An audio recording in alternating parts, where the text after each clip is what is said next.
Assalamualaikum. Peace be upon you. That's what it means. Alright. Some technical issues. Anyway, my name is Haji Adli Muhammad. I am from Malaysia under Halal Development Corporation, which is a government body that is in charge of the halal eco-stakeholders. Now, I would like to say thank you and very good of the attendance by the government of Mongolia. I think that should be, we all should applaud that. That's the first step that you're taking. That's very good. Secondly, I heard that some of you have went for your halal training or halal awareness, right? I think that's a very good move. And I look here when I see 13 sponsors. The last time I came to Mongolia, there was 0. Now I see progress, right? On that note, I think you all deserve a round of applause. This is the right way. The importance of me talking here is in terms of, like Bapak Zen is talking about halal certification. The SOPs, the laws, the legal. I'm going to talk about the global halal economy. What opportunities all of you have to reap and sow benefits, right? In halal, we don't talk only about profits. We talk about socio-economy development. Example, when we have our trade increase, we increase in employment. We increase in people involved in the market, right? So that's why we say halal economy is actually a socio-economic development, right? On that note, let me just go through the slides. I'm going to introduce basically what halal is, right? Then I will tell you about the global opportunities that you have. Then I will talk about the supply chain, and last but not least, Malaysia's experience, right? The fact that you have people from Indonesia, BPJH is very, very big. You're opening up to a 220 million population market. So I'm very glad that PH is here, right? Use this opportunity. You have 220 million population to a piece. Even if you take 10%, that's 22 million, only 10%. And they have the experience, and you have the world market. With Malaysia too, right? Our halal certification is done by a different body, not under me. Under me is developing the eco-halal standards in terms of market size. Last but not least, I'll talk to you about halal. Halal is very simple, right? Basically, the fundamental is no pork, no alcohol. Fundamental. Is it meant for Muslims? Bapak Zen has said, it's meant for the world, for humanity. It's not only meant for Muslims. Do not get the misconception that some people have. Halal means for Muslims. No. Halal means the food in terms of safety, cleanliness, hygiene is number one. A lot of friends say, but we have HACCP. How old is HACCP? 100 years? How old is ISO? Halal is 1,444 years old. Don't you think after 1,444 years, we have gone through many, many cycles of protocols? It has never changed. It has never changed. So halal is meant for humanity, like Bapak Zaid has said just now. Alright? And we have also the concept of toyib. Toyib means that the food must be healthy, nutritious, clean and safe. And I will show you a slide. If you have HACCP, if you have ISO, 3 more elements, mashallah, you're already halal. It is not rocket science. It's very simple. But a lot of people out there make it sound difficult. It is not. It's very simple. We have Bapak Zen and team to help you. We have the MHDA to help you.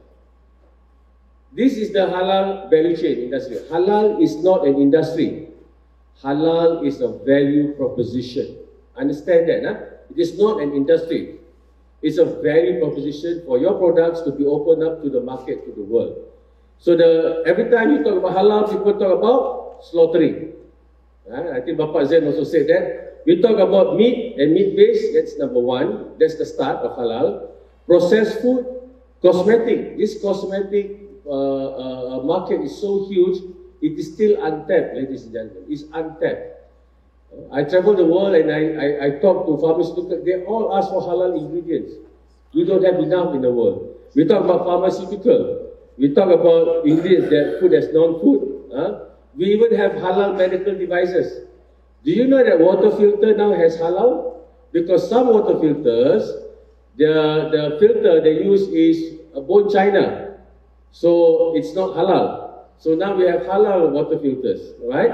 Warehousing and logistics, the digital economy, like Bapak Zain said also, how important it is, darling. The digital economy is very, very important so that we make our work easier, faster, and more efficient. And last is enablers of halal maximum services, like what I and my company provide. Next is, what is the supply chain? Basically, I think you're all very assured about this. Input, production, processing, marketing, and consumer. What I want to bring to you is that, like Bapak Zain also said just now, we talk about halal means is consumption, human consumption. So you see the one in orange, those are the one that needs to be halal certified. Yeah? In terms of the slaughtering, industrial zone, central kitchen, collection, distribution, cold chain, testing and laboratories. I'm very happy to hear that MHDA is going to establish the halal testing protocols. It's very important. Then you have the halal hypermarkets and so forth, and you have the restaurants and also the retailers. Yeah? So halal covers basically the one in orange, right?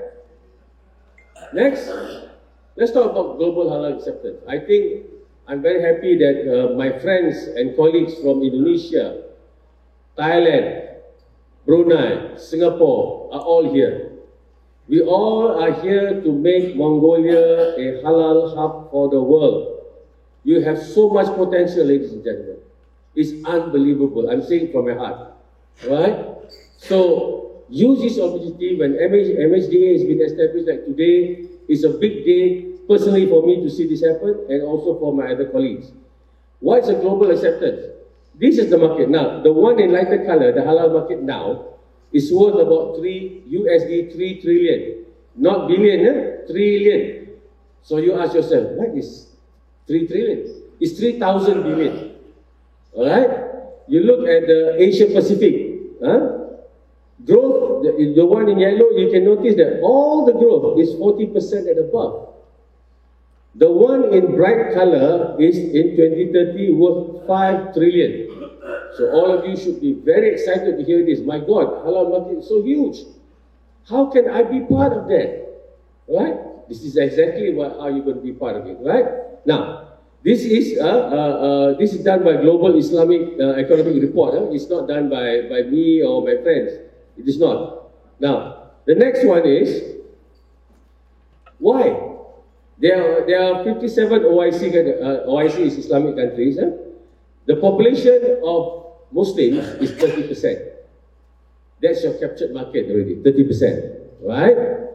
Why 30% and it's growing? Because the median age of Muslims now is 24 years versus the global of 32 years. So it's a young economy, young clientele. And the growth rate is 1.5% versus the international global rate of 0.7% growth. Means 1.5% of population is growing every year. The rest of the world is 0.7%. So what is shown? The population of Muslims will be bigger. Now it's 30%.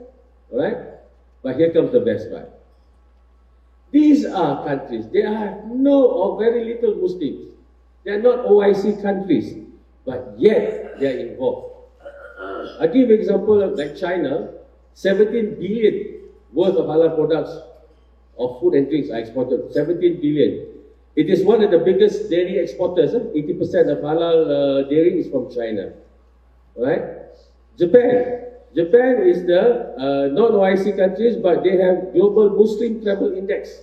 Every Muslims love to travel over there in Japan.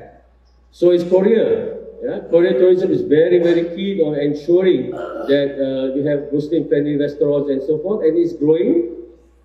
Here comes the best part. Hong Kong have their halal food zone in Hong Kong. They even have, they are the host of the annual travel Muslim seminars in Hong Kong because they see opportunities there. Taiwan is the best. Taiwan, what they do is they even have their own Taiwan International Halal Expo. That is something that Mongolia should have, right?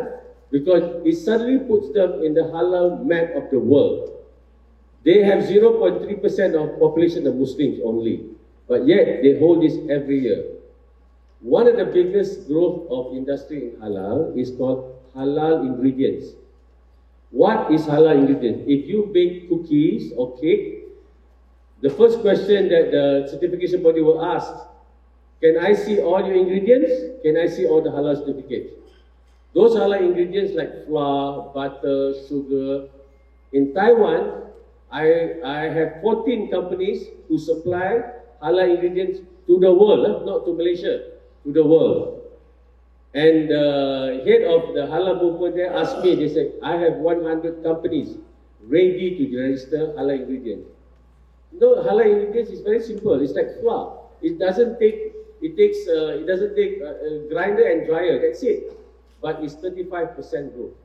All right. I will tell you afterwards why I'm emphasizing on halal ingredients. So these are the countries, like China has 6 certification body that is recognized by Malaysia. Japan has 6, Korea has 2, Hong Kong has 1, and in Taiwan they have 1 because they are small. In Europe, we have many halal certification bodies and they are growing also. Same in America, right? In fact, after this, South America is very, very interested in halal industry. And then we have Africa. South Africa wants to be the halal epicenter for Africa, right? In Africa, there is a group of Muslim countries called ECOWAS, ECOWAS, 350 billion Muslims. When I asked ECOWAS, how many halal products do you have registered with ECOWAS? Answer, 4. Straight away, I see opportunities. I see opportunities for you in Mongolia, right? To reach out to other continents. Now, as I said, now is 3 trillion USD, yeah? But only 20% of the market is met. That is why Malaysia, Indonesia, Thailand, we have to work together. Malaysia cannot be supplying 3 trillion. It's too big. And only 20% of the market is met. 80% is not met. It's a demand and supply theory that defeats your opportunities for Mongolia. Right? So now, only 20% is met. And again, the major items are processed food, meat, cosmetic, pharmaceutical, ingredients and warehousing. And all this Mongolia can have. Why? How? Let me tell you. This is our JAKIM recognition. We have 84 bodies around the world in 47 countries. You have, once you get BPJH or Malaysia, you're open to hundreds of countries already. Your halal logo is like a passport to enter the country. Betul Pak? It's the passport to enter the country. And you now have Indonesia here, Bapak. Until 2024, you better do your halal certification very fast. You have 220 million population there. Now, in terms of global indicators, this is the ranking that we have. And then in terms of Malaysia, we want to, our halal product is 18.1% of the GDP. Mongolia is 13%, 13.1 to be exact. And I believe you can reach 15% shortly in a few years' time. So these are the indicators of the GDP. Indicators will be the HALMAS is actually investment into the halal industry, the value add in terms of quantity and also the export. These are the GDP indicators. In terms of productivity, it's only 2, revenue and employees. What is employees? Work opportunities, right? Now, as I said before, you have all this, and I say to my friends who have HACCP, but HACCP is only 100 years old. Ours is 1,444 years old. You only have 3 more elements, which is to have a halal skilled professional. The training that you do is the first step. Okay? The next is to be certified, because every halal company must have at least 2 halal certified employees. These people will ensure that the halal integrity is being kept all the time. Of course, you get to have halal ingredients. The first question they ask, if you produce burger, what are the halal certificates? And then it's a matter of tweaking your process to become halal, because in terms of storage, in terms of transfer and so forth. But it's not difficult. What we do in halal is only 3 phases. What I do is phase 1, prepare company to be into the halal industry. So all the green are the things that I do. The one in orange is what JAKIM or the certification body does. What MHDA will do. The last one, phase 3, is I do in terms of opening up markets for the halal certified company. Alright? It's very important that the halal certification, if I took the pains to get halal certified, after that they ask me, how come my sales never go up? How come I'm still selling 1 million per year?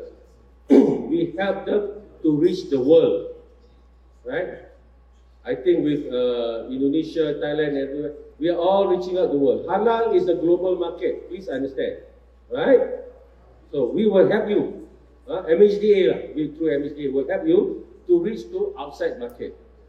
Over here, you have Kazakhstan, right? China and Russia. That alone is already how many 100 million of Muslims untapped. The supply chain, okay, I'm not going to go in detail. This is how we look at the supply chain in terms of what is a global halal system. Now, these are the 10 elements.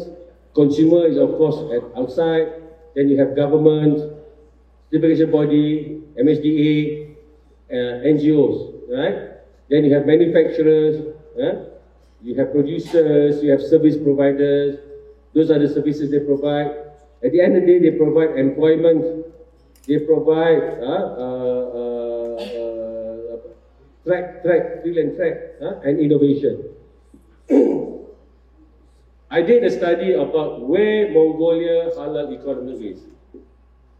I'm happy to say that among all the 10 elements, 4 is already average.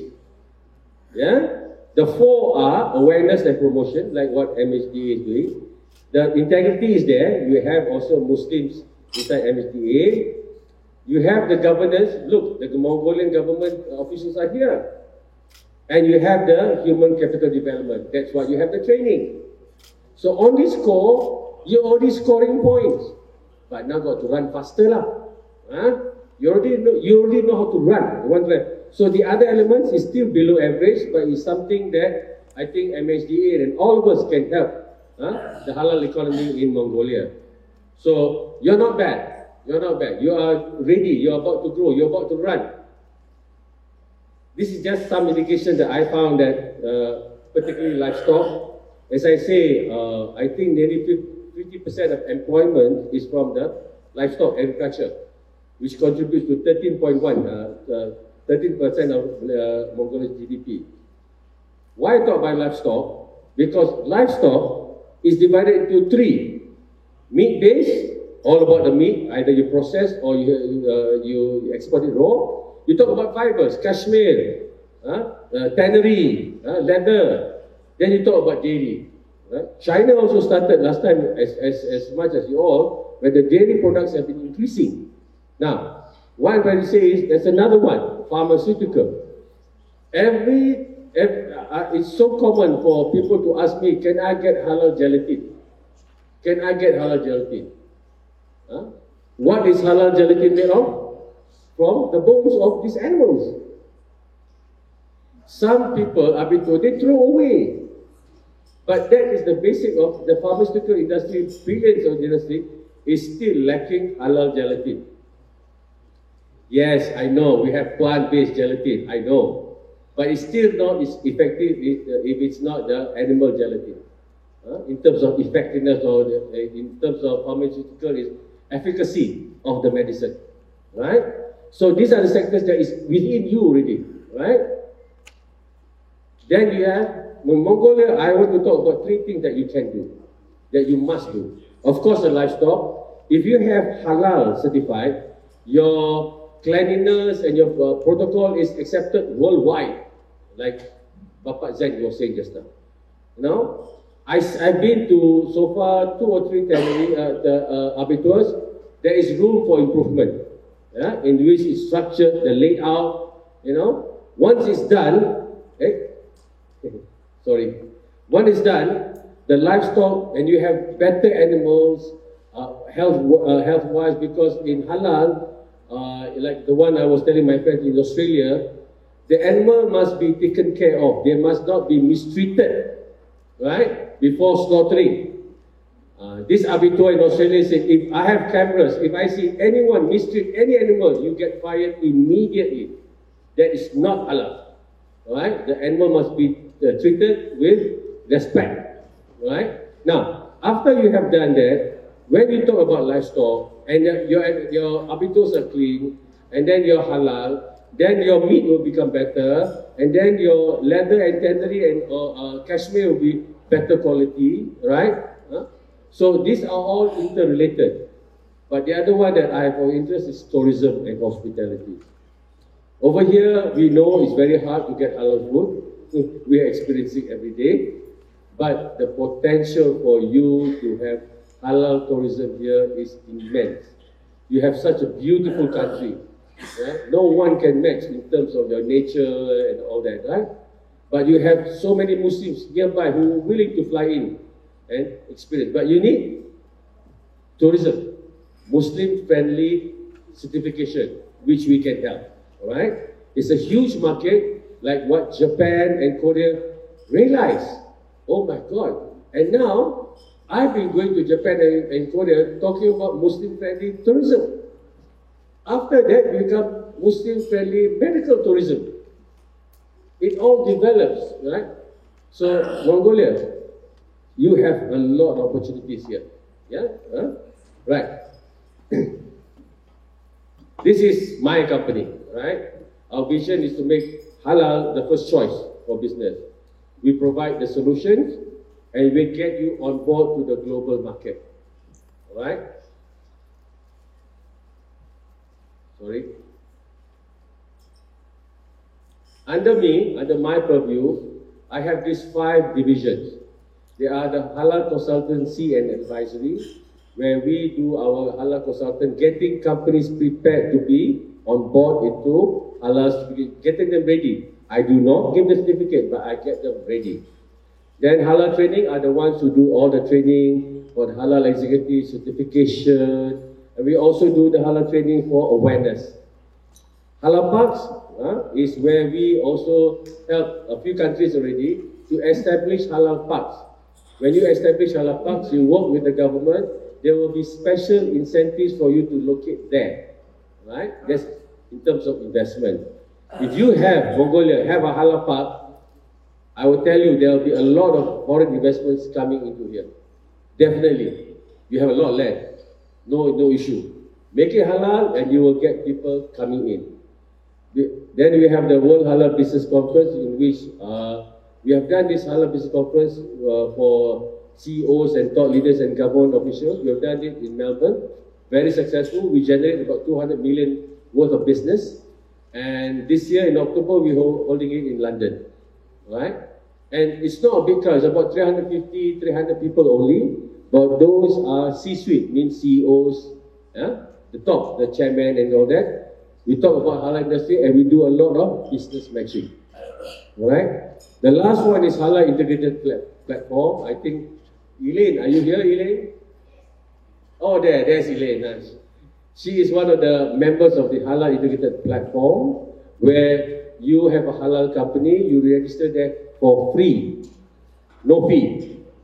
Then you show your product, we will sell you to the world. If somebody in Australia wants to buy your product, they contact you directly. Alright? So we have a lot of HIP members exporting to the world. Alright? So now, when you all have your halal companies register into HIP for free, we have now 13,000 members. It's only 2 years old, but we already have 13,000 members, and we are going to the world. When I go to Korea, where I bring the catalog of HIP members, I do a lot of business matching for the companies, right? So this is a service that we provide, all right? And hopefully next year, there are plans, I heard, to have the first Mongolian Halal Expo. That, ladies and gentlemen, is something we have to be prepared now, not next year, now, all right? Because by that time, I think the minute you get your certification endorsed by BPJH Indonesia, you have 230 million. My next question is, are you capable or not of exporting? The demand is high, it's very, very high. So, basically, I'm not going to go through quite detail about HIP, right? What facilities that we have. We have, inside HIP, we have the government, non-government, private sector, the banks, all inside HIP. So if you become a member, you can go through what services that you want. Some international banks provide capacity building to outside countries, right? Then this is HDC and what we do in terms of the training, right? The training, remember, every halal company must have at least 2 halal certified employees, right? Because they want to ensure that the integrity of the halalness is maintained. Bapak Zeng has said that they even have your halal assurance. We also have. Doesn't matter, as long as you use any of them to ensure that the halal integrity is always kept in check 24/7, right? The one is halal training, right? This is the consultancy. All these are in my slides. You can get. This is how I envision the Mongolia to become the halal hub and spoke. You have your control of the world in terms of location.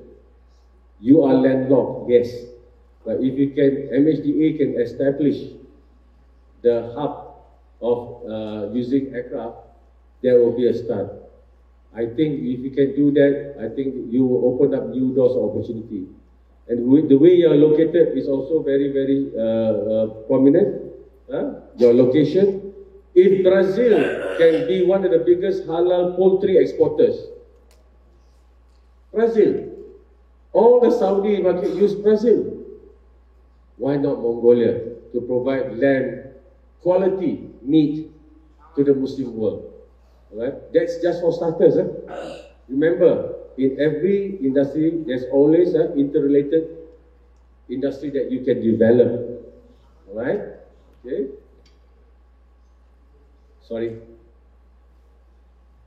That's our conference that we're going to have in London in October.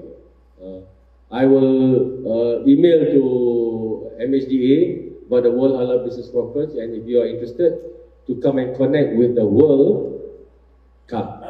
Right? This is why we have the tourism. Now Muslim-friendly services and tourism is very highly been sought after everywhere, right? We also have Muslim-friendly in Malaysia. Mall also have. When you say Muslim-friendly, you know, in Japan they still sell sake, they still sell their liquor, but the kitchen is halal certified, the meats are halal certified. It's still the same. It's not right. That's why we say it's not halal, but it's Muslim-friendly means the meat and all the process is halal, right?